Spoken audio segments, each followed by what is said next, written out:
बड़ी खबर आपको बता दें, एटीएस की एक और बड़ी गिरफ्तारी सामने, जहां पर आरोपी शाकिब मेब को एटीएस ने दबोच लिया। जहां खैरथल तिजारा जिले के भिवानी से हुई गिरफ्तारी और गिरफ्तार फराज की निशानदेही पर उसको अरेस्ट किया गया है। प्रतिबंधित संगठन पीएफआई समेत अन्य आतंकी संगठनों से जुड़ा हुआ बताया जा रहा है। शाकिर इस मॉड्यूल का सेकंड कमांडर बताया जा रहा है। हालांकि एक की गिरफ्तारी पहले हो चुकी है। 20 जून तक एटीएस की रिमांड पर पूछताछ होनी है। देश में बड़े आतंकी साजिश को अंजाम देने के फिराक में यह था, लेकिन उससे पहले ही गिरफ्तारी हो चुकी है। मध्य प्रदेश एटीएस ने नूह में पकड़ा नाखनौल का युवक। एटीएस ने गांव में खंगाला शाकिर मेब का घर, उसके बाद उसकी गिरफ्तारी हुई है। फिराज नईम जिहादी ग्रुप के संपर्क में था, उससे पूछताछ होगी और काफी समय से यह लगातार संपर्क में था। तो इस तरह का बड़ा खुलासा एटीएस का, एक और बड़ी गिरफ्तारी सामने आई है।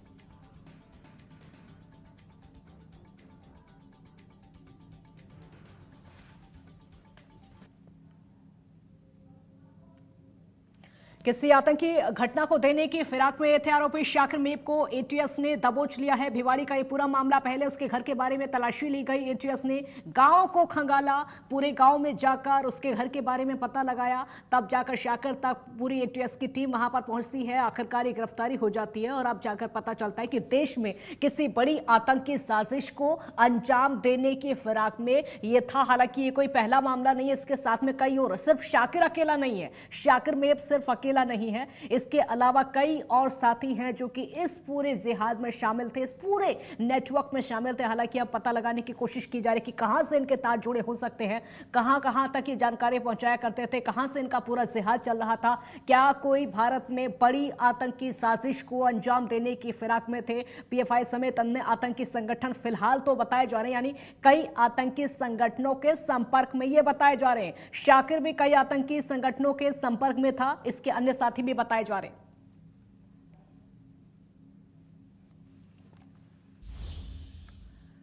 और इसी भी जयपुर से एक और बड़ी खबर आपको बता दें। इस वक्त की बड़ी खबर जयपुर से सामने आ रही है। बड़ी खबर आपको बता दें, जयपुर से इस वक्त की बड़ी जानकारी, जयपुर से बड़ी खबर, जहां आखो नागौर ब्लास्ट मामले में बड़ा खुलासा हुआ और इसमें हर दिन कोई ना कोई खुलासा सामने आ रहा। ब्लास्ट वाले दिन जयपुर पहुंचा था बारूद और अन्य सामान। देखिए, उसी दिन बारूद पहुंचा था जिस दिन ब्लास्ट हुआ था। इसमें 7 से 8 लोगों की मौत हो गई थी। आज भी उनका परिवार रो रो कर उनका बुरा हाल है। और एक तो सिर्फ नाबालिग बच्चा था, मात्र 15 साल का वो बताया जा रहा, जो कि उन मजदूरों को पानी देने के लिए वहां पर पहुंचा था। ब्लास्ट वाले दिन जयपुर पहुंचा था बारूद और अन्य सामान। बारूद की फैक्ट्री बताई जा रही है। दिल्ली से 4 बंद लोडिंग टेम्पो में माल लाया गया था। ये उसी दिन की बात है। कार्रवाई में पकड़ी गई 4 फैक्ट्रियों में गाड़ियों को खाली कराया गया था। इस मामले में कार्रवाई लगातार की जा रही है और अब एक एक करके परतें इस मामले की खुलती हुई नजर आ रही हैं। एक तरफ तो बारूद की फैक्ट्री संचालित की जा रही थी, कोई लाइसेंस उसका नहीं था, किसी को इस बात की कोई खबर नहीं थी। बारूद की फैक्ट्री थी, उसके अंदर लोग काम कर रहे थे और कब से काम कर रहे थे ये पता नहीं, कहाँ के रहने वाले थे,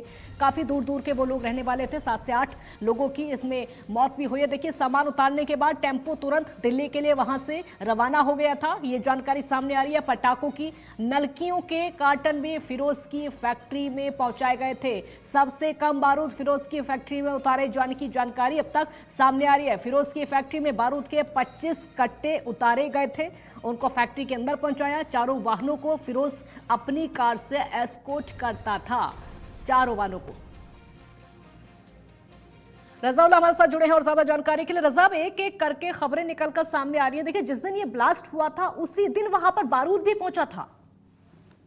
बिल्कुल, देखिए, राजधानी जयपुर के कोनागोरियान थाना इलाके में स्थित जो अवैध पटाखा बनाने की फैक्ट्री है, उसमें भीषण आग लग रही थी। पिछले मंगलवार को तकरीबन 8 लोगों की मौत हो गई थी, जिसके बाद इंडिया न्यूज एक के बाद एक खुलासा कर रहा है। इसी तरीके से कहा जा सकता है कि अब जो खुलासा हुआ है उसमें ये सामने आया है कि जो बारूद है वो कई कट्टों में भरकर दिल्ली से जयपुर उस दिन तड़के 4 बजे लाया गया था। 4 बंद गाड़ियों में जयपुर ये तमाम बारूद लाया गया था। बाकायदा इस बात की तस्दीक है वो जब जयपुर के अंदर फैक्ट्रियों पर पुलिस ने कार्रवाई की है उससे हो चुकी है, क्योंकि जिस तरीके से 3 जो फैक्ट्रियां हैं उनमें भारी जो बारूद कट्टों में भरा हुआ सील पैक मिला है, कई पटाखे मिले हैं, पटाखे तैयार करने का जो सामान है वो मिला है। कहा जा सकता है कि एक बड़ा स्तर से ऑपरेशन है वो जयपुर पुलिस की तरफ से चलाया गया है और बाकायदा जयपुर पुलिस की तरफ से चलाए गए सर्च के दौरान कहीं अहम खुलासे भी होते हुए दिखाई दे रहे हैं। ऐसे में कहा जा सकता है कि जिस दिन ब्लास्ट हुआ उसी दिन तड़के 4 बजे जो बारूद और अन्य सामान यही वो बारूद है जिससे पटाखे बनाए जा रहे थे उस फैक्ट्री में।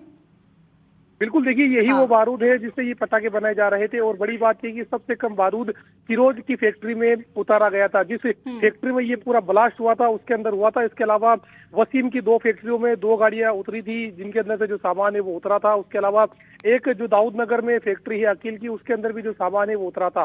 कहा जा सकता है कि जो तमाम बारूद है वो उतरा था। यदि ज्यादा बारूद फिरोज की फैक्ट्री में उतरता तो आज हालात कुछ और नजर आते। 25 से ज्यादा जो कट्टे हैं वो जयपुर के खो नागौरी इलाके में, जहां पर ये पूरा ब्लास्ट हुआ है, उसकी फिरोज की फैक्ट्री में उतरे थे। और बाकी अलग अलग जो फैक्ट्री है वहां पर किसी के अंदर 80 कट्टे उतारे गए, किसी के अंदर 90 कट्टे उतारे गए, तो किसी के अंदर 100 कट्टे उतारे गए थे। कुल मिलाकर कहा जा सकता है कि अब जल्दी से जल्दी पुलिस को खुलासा करना होगा, आरोपियों को गिरफ्तार करना होगा, क्योंकि जिस तरीके से याकूब रज़ा, के यहाँ साथ से भी साथ कई सवाल उठते हैं कि जिस दिन बारूद पहुंचा उसी दिन ब्लास्ट हो गया। क्या उस समय कोई बड़ी लापरवाही वहां पर हुई बारूद पहुंचाने में या फिर उसको फैक्ट्री के अंदर रखने में?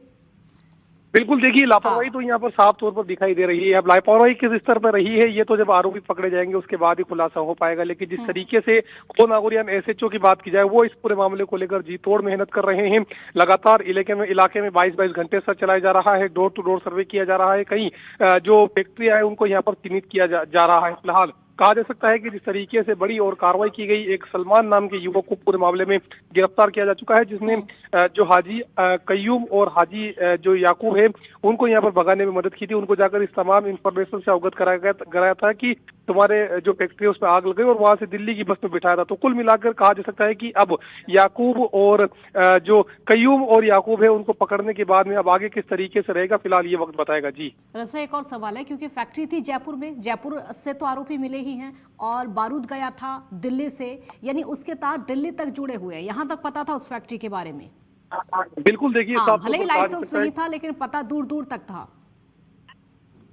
बिल्कुल देखिए, जिस तरीके से ये पूरा घटनाक्रम सामने आया उसके बाद कई राज्यों के अंदर जो सर्च है वो मारे जा रहे हैं। जयपुर पुलिस की विशेष टीमें अलग अलग जो है टीमें आरोपियों को पकड़ने के लिए दबिश है वो दे रही है।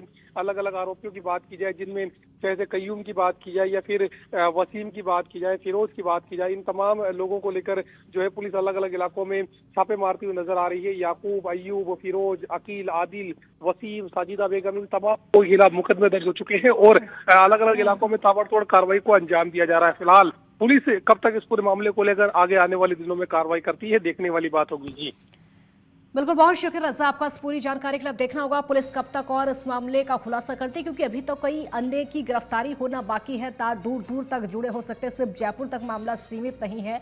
दिल्ली से बारूद गया तो जाहिर सी बात है अन्य आरोपी भी इस मामले में शामिल। जयपुर से एक और बड़ी